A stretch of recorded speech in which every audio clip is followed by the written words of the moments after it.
오늘 본문은요 고린도전서 15장 58절 말씀입니다.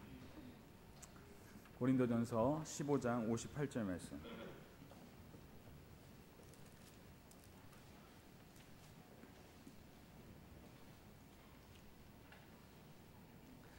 신약 성경 284페이지에 있습니다. 우리 한 절이니까 우리 같이 한번 봉독하겠습니다. 우리 다 같이 봉독하겠습니다. 시작. 그러므로 내 사랑하는 형제들아, 견실하며 흔들리지 말고 항상 주의 일에 더욱 힘쓰는 자들이 되라. 이는 너희 수고가 주 안에서 헛되지 않은 줄 알미라. 아멘. 우리 교회 단에 설 때마다 지금도 무릎이 약간 떨립니다. 왜냐하면 정말 이 하나님의 말씀을 갈급하고 사모하는 성도 여러분들에게 정말 귀한 말씀을 전해야 될 텐데 그렇지 못할까 봐 두렵습니다. 아주 큰 근심으로 그런 마음을 가지고 이 자리에 섰다고 하는 것이 저의 심정한 표현이겠습니다. 오늘은 주님의 일에 더욱 힘쓰는 자들이 되라, 이런 제목으로 하나님의 말씀을 여러분들에게 잠시 증거해 드리겠습니다. 여러분, 우리 기독교 신자들이 오해하고 있고 곡해하고 있는 여러 가지 사실들이 있습니다마는 그 가운데 하나가 노동에 대한 관이 상당히 곡해되어 있고 왜곡되어 있습니다. 우리는 그렇게 생각하는데 창세기 3장에 나오는 우리 시조 아담과 하와가 하나님 앞에 범죄합니다. 그때 하나님께서 하와에게는 너는 이제부터 해산의 고통을 겪어야 될 것이다.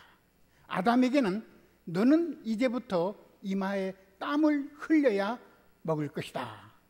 그걸 보고 많은 사람들이 노동은 범죄한 인간에게 대한 하나님의 저주요, 하나님의 형벌로 생각합니다. 그건 전혀 그렇지 않습니다. 여러분, 노동이야말로 조물주 하나님께서 하나님의 자녀들에게 복을 주시고 풍성하신 은혜를 주시고 마음의 평화와 기쁨과 저들의 모든 것을 열매를 거둘 수 있게 하는 가장 좋은 방법으로 주신 하나님의 선물입니다.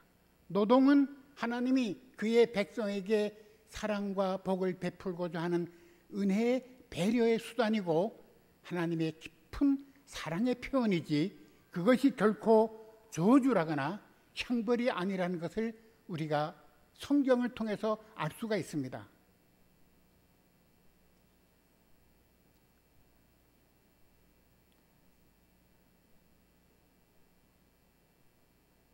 오늘 저와 여러분들은 하나님의 말씀을 통해서 성경이 노동에 대해서 우리에게 어떻게 가르치고 있는가를 우리가 한번 이 시간에 깊이 상고해 보면서 저나 여러분들이 이 어려운 때에 정말 노동이 절실히 필요하는 이런 때에 육신 생활이나 영적 생활이나 우리에게 지금 어느 때보다도 땀이 필요하고 우리에게 어느 때보다도 노력이 필요하고 어느 때보다도 수고가 필요한 이 때에 저나 여러분들이 올바른 노동을 통해서 영육간에 하나님 앞에 큰 은혜를 받고 또 노동을 통해서 하나님이 우리에게 주시고자 하시는 그 모든 유익을 마음껏 누리는 복된 시간이 되시기를 바랍니다. 먼저 성경은 노동에 대해서 어떻게 말씀하고 있는가? 성경이 노동에 대해서 우리에게 말씀하고 있는 것을 우리가 몇 가지 찾아볼 수 있습니다. 성경은 노동을 우리에게 장려하고 있습니다. 하나님의 백성일수록, 하나님의 선민일수록, 하나님이 사랑하는 자일수록, 하나님이 택하시고 복을 주시기를 기뻐하는 하나님의 자녀들일수록 더 노동을 장려하고 더 노동을 권면하고 있음을, 권장하고 있음을 우리가 성경을 통해서 알 수가 있습니다. 몇 가지만 예를 들어 말씀드리겠습니다. 여러분, 하나님의 백성들의 신앙과 생활의 최고의 법칙이 뭡니까? 십계명입니다. 십계명은 하나님의 백성들의 육신 생활이나 영적 생활의 최고의 법칙이요 원리입니다. 그 십계명은 하나님이 사람을 통해서 기록한 글이 아닙니다. 하나님의 사람들을 통해서 기록한 말씀이 아니라 하나님께서 친히 하나님의 손으로 쓰신 말씀이 십계명입니다. 그 십계명 제4계명에 보면 너는 엿새 동안에 힘써 내 모든 일을 하라 그랬습니다. 너는 엿새 동안은 힘써 내 모든 일을 하라. 이 말씀은 노동은 하나님의 명령이라는 뜻입니다. 노동은 하나님의 백성들의 본분이라는 뜻입니다. 그뿐만 아닙니다, 여러분. 구약 성경 가운데 하나님의 백성들의 지혜의 교과서라고 하는 전도서에 보면 너는 무슨 일이든지 내 손에 닿는 대로 힘써 일하라. 그렇게 되어 있습니다. 전도서 9장 10절. 너는 무슨 일이든지 내 손이 닿는 대로 열심히 일하라. 여러분, 이 말씀은 노동은 선하고 귀한 것이 없다는 뜻입니다. 모든 노동은 휘천이 없고 우리 각자에게 주어진 그 노동은 하나님께서 주신 천직이라는 뜻입니다. 그래서 모든 노동을 우리는 감사해 받고 성실히 최선을 다해서 감당하라는 그런 말씀이 되겠습니다. 사도 바울은 데살로니가 교회 성도들에게 노동에 대해서 많이 권면하고 있습니다. 그의 데살로니가 전서와 데살로니가 후서를 보면 사도 바울은 데살로니가 교회 교인들에게 힘써 노동할 것을 권면하고 있는 말씀이 계속 나옵니다. 그 가운데 가장 크라이막스에 해당되는 말씀이 데살로니가 후서 3장 10절입니다. 그게 보면 일하기 싫은 사람은 먹지도 말라 그랬습니다. 일하기 싫은 사람은 먹지 말라. 이 말씀은 노동을 기피하는 사람들, 노동을 회피하는 사람은 인생을 살 자격과 권리가 없다는 뜻입니다. 노동을 기피하고 어떻게 인생을 삽니까? 노동을 기피하는 사람은 인생을 살 자격과 권리가 박탈된다는 뜻입니다. 또한 외경이라고 하는 책이 있습니다. 외경 지혜서 3장 15절에 보면 좋은 노력은 영광스러운 결과를 가져온다. 여러분, 모든 좋은 노력, 성실한 노력, 최선을 다한 노력에는 반드시 그 결과는 영광스럽습니다. 그거는 우리 인간의 어떤 분야에서든지 여러분들이 아마 다 우리 눈으로 보고 있고 우리 주변에서 우리가 확인하는 것들입니다. 또는 집회서 7장에 보면 열심히 일하는 일꾼을 그 어떤 사람보다도 존경하라 그랬습니다. 우리는 노동하지 않고 입으로 먹고 사는 사람들, 머리로 먹고 사는 사람들을 우리가 아주 존경하는 경향이 있는데 이건 아주 잘못된 생각입니다. 우리 손과 발로 열심히 우리 몸으로 일하는 사람들을 우리는 존경해야 됩니다.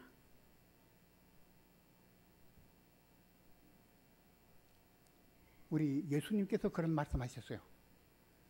요한복음 9장에 보면 우리 아버지 하나님께서 지금도 일하시니 나도 일한다. 하나님, 우리가 믿는 하나님 아버지께서 노동하시는 하나님이십니다. 그 아들 예수 그리스도도 이 땅에 일하러 오셨습니다. 여러분, 우리가 이 성경을 통해서 노동의 가치와 노동의 존엄을 다시 한번 깊이 깨닫고 우리에게 주어진 어떤 노동이든지 우리가 그 노동을 감사해 받고 기쁨으로 감당하는 귀한 성도들이 되시기를 바랍니다.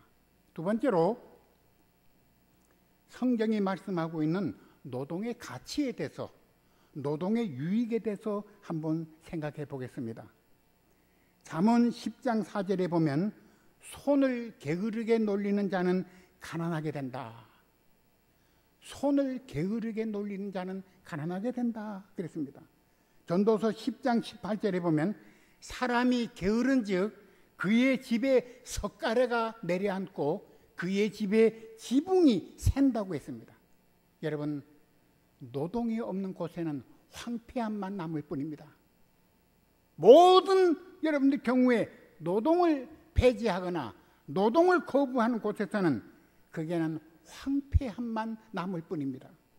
반면에 잠언 13장 4절에 보면 부지런히 노동하는 자, 열심히 힘써 일하는 자는 그의 목표를 달성하며 그의 마음은 언제나 풍요함을 누리게 된다고 했습니다. 그 유명한 시편 128편에 보면 여호와를 경외하며 그의 길을 걷는 자는 자기 손으로 일하여 그 모든 것을 얻으리라. 그의 손으로 힘써 노동함이 실로 그의 복이며 그의 행복이니라. 노동이야말로 인생의 행복과 복의 근본이 된다는 그런 말씀이 되겠습니다. 우리가 이사야서를 보게 되면 이사야 선지는 이사야 65장에서 장차 하나님께서 창조하실 새 하늘과 새 땅, 이상적인 나라입니다. 하나님의 이상국가, 하나님의 가장 이상적인 새 하늘과 새 땅에 거할 하나님의 백성들의 삶을 열거하고 있는데, 거기에 보게 되면 이런 말씀이 나옵니다. 새 하늘과 새 땅에 거할 사람들은 바로 자기들의 손으로 일한 것을 길이 누릴 것이다. 우리는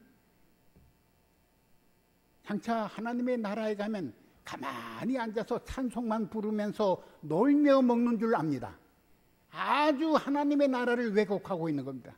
하나님의 나라, 우리가 원하는 진정한 하나님의 나라는 하나님의 백성들이 손으로 수고하여 얻은 것을 가지고 영원히 누리는 나라입니다.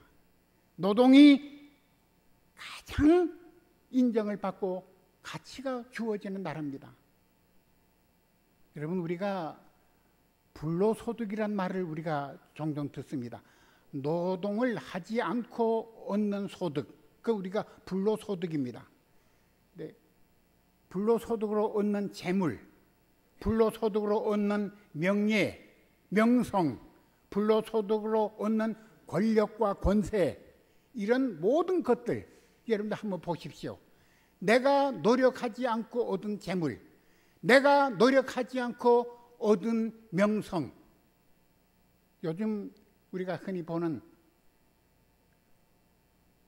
표절, 위조, 컨닝, 내가 노력하지 않고 얻는 그 어떤 결과든지, 내가 수고하지 않고 얻은 그 어떤 권력이든지, 그 어떤 물질이나 명성이든지, 그것을 얻는 자에게 그것이 그에게 유익이 됩니까?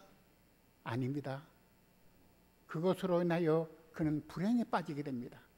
그것에 덫에 걸려 끝내는 마지막에 자기 파멸을 가져오게 됩니다. 그것이 화근이 됩니다. 여러분, 우리가 노력하지 않고 얻는 것을 좋아해서는 안 되고, 그것을 은혜로 여긴다거나 심지어 내가 수고하지 않고 얻은 것을 하나님의 축복으로 착각하는 사람들이 있습니다. 내가 노력하지 않고 땀을 흘리지 않고 얻은 결과를 이게 하나님이 나에게 주신 축복으로 그렇게 아주 잘못 생각하는 사람들, 이건 하나님을 욕되게 하는 것이고 하나님의 뜻을 거스리는 아주 잘못된 태도입니다.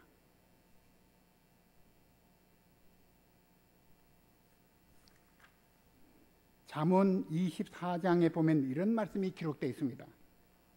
내가 지나가다가 게으른 뱅이의 밭과 지혜 없는 자의 포도원을 보니 가시덤불이 우거지고 엉겅퀴가 덮였고 돌담이 무너져 있었다.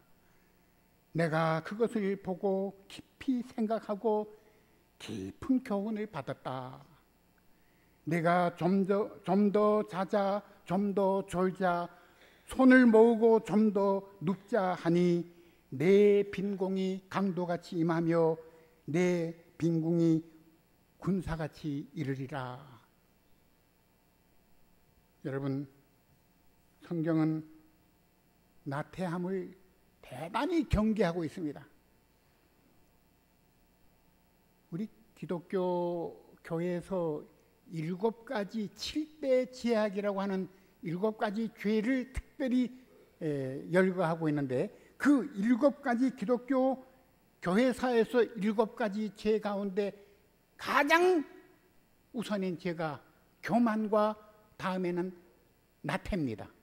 여러분, 이 교만과 나태, 이게 우리 기독교에서 제일 경계해야 될 7가지 죄 가운데 하나입니다.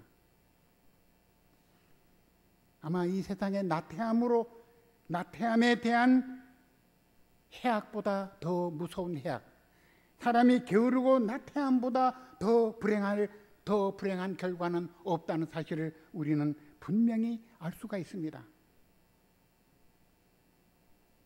그런데 여러분, 저는 오늘 이 자리에서 여러분들에게 아주 특별히 강조해서 말씀드릴 것은, 저나 여러분들은 육신의 노동, 육신의 일에도 그 누구보다도 더 많은 땀을 흘리고 더 많은 노력을 해야 될 우리들입니다. 그래서 그것의 결과로 하나님 앞에 감사하며 그것을 가지고 우리가 마음껏 누리면서 남과 더불어 나누면서 베풀면서 살아야 할 우리들입니다. 그러나 여러분, 우리는 거기에 머물러서는 안 됩니다. 거기에 머무른 것으로 만족할 수가 없는 우리들입니다. 왜냐하면 저와 여러분들은 신분이 세상 사람과 다릅니다. 우리의 신분이 어떤 신분입니까? 여러분, 우리는 하나님의 백성입니다. 우리는 하나님의 특별하신 목적을 위하여 부르심을 받은 하나님의 자녀들입니다. 우리는 하나님의 권속입니다. 우리는 하늘의 시민권을 가진 그런 특별한 신분을 지닌 저나 여러분들입니다. 우리들의 신분에 걸맞게 우리에게는 육신의 일보다는 더 고상한 일, 더 가치 있는 일, 더 영광스러운 일이 저나 여러분들에게 주어졌다는 사실을 우리가 꼭 기억하셔야 됩니다.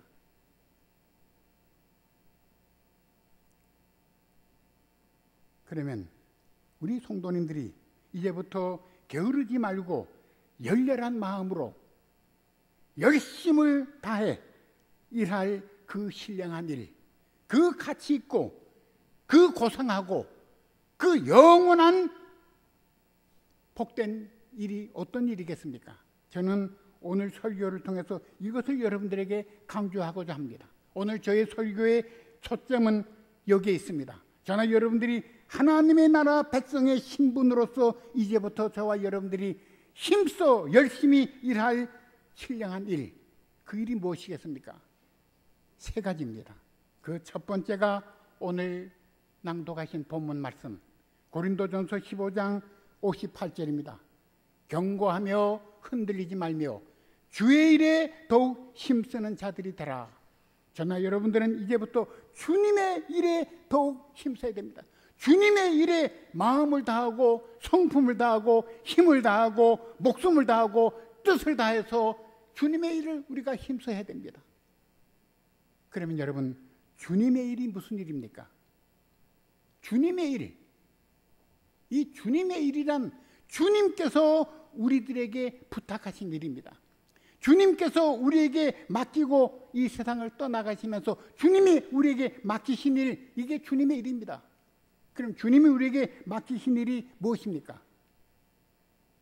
주님의 은혜로, 주님의 그 보배로운 피로 우리를 속량하시고 우리를 하나님의 자녀로 삼으시고 우리에게 보배로운 믿음, 우리에게 영원한 생명을 포장하는 우리에게 귀한 믿음을 우리에게 주시면서 내가 올 때까지 너희는 이 믿음을 잘 지키라. 이 믿음을 지키라는 겁니다. 우리 주님 우울한 말씀도 하셨습니다.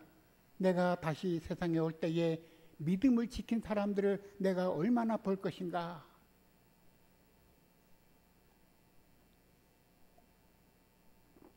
여러분, 저나 여러분들은 어떤 일보다도 저와 여러분들은 주님께로부터 받은 이 귀한 믿음을 끝까지 지키는 일에 우리의 모든 노력을 다 경주해야 될 것입니다. 믿음을 지킨다. 이게 무슨 뜻일까요? 첫째로 우리의 믿음이 죽은 믿음이 되지 않게, 우리 믿음이 살아 생동하는 믿음, 우리 믿음이 살아 역사하는 믿음이 되게 해야 됩니다. 우리 믿음이 살아 움직이는 믿음이 되게 해야 됩니다. 두 번째로 우리의 믿음이 어떤 믿음이 되야 되냐? 우리의 믿음이 자라나는 믿음이 되게 해야 됩니다. 예수 그리스도에게까지 성장하는 믿음, 그래야 주님께서 원하는 믿음의 열매를 맺을 수 있기 때문입니다. 우리가 예수님 앞에 설 때에 믿음의 열매를 가지고 주님 앞에 설 저나 여러분들입니다. 그러므로 믿음의 열매를 맺기 위해서 우리 각자의 믿음을 성장시키고 성숙시키고 믿음을 발전시키고 믿음을 더 북돋아서 더 잘 자라나게 해야 될 것입니다. 또 한 가지입니다. 여러분, 우리 믿음을 어떻게 해야 될 것인가?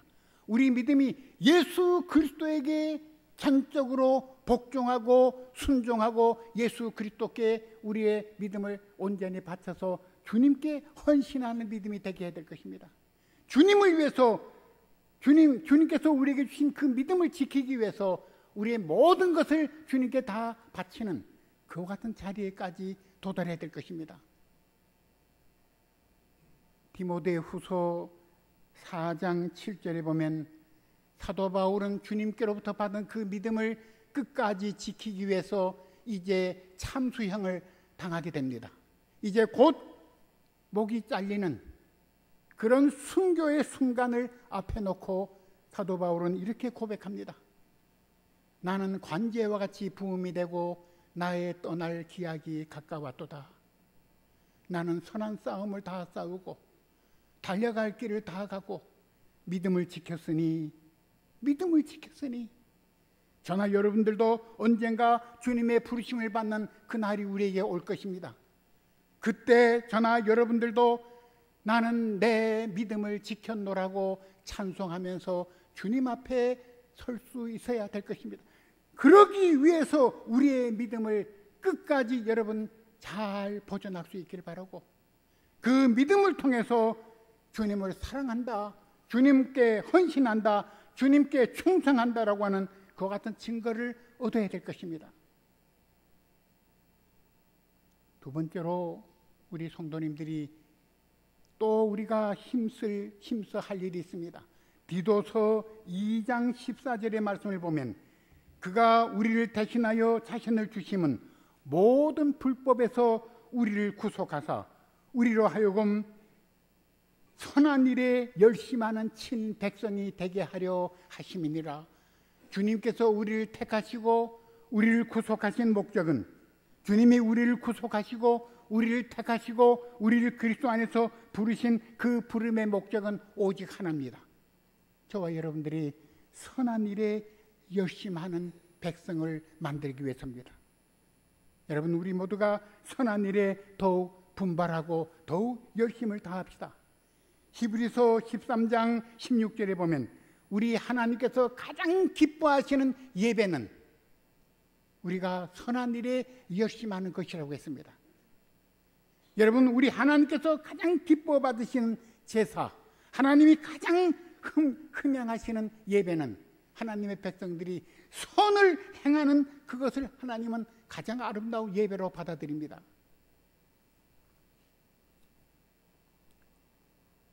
베드로 사도는 베드로전서 2장 20절에서 선을 행하는데 힘쓰는 것이야말로 하나님 앞에 가장 아름다운 것이다 그랬습니다. 여러분, 우리 하나님이 가장 아름답게 여기시고 하나님이 가장 기뻐하시는 것은 우리 성도들이 선을 행하는데 힘쓰는 것을 하나님이 가장 기뻐하시고 하나님이 가장 아름답게 여기시고 하나님이 귀하게 받으신다는 뜻입니다. 한 가지 더 있습니다.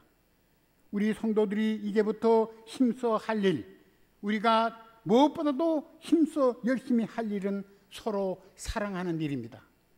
베드로전서 4장 7절로 8절에 보면 세상의 종말이 가까웠으니 정신을 차리고 마음을 가다듬고 기도하십시오. 모든 일에 앞서 서로 진정으로 사랑하십시오.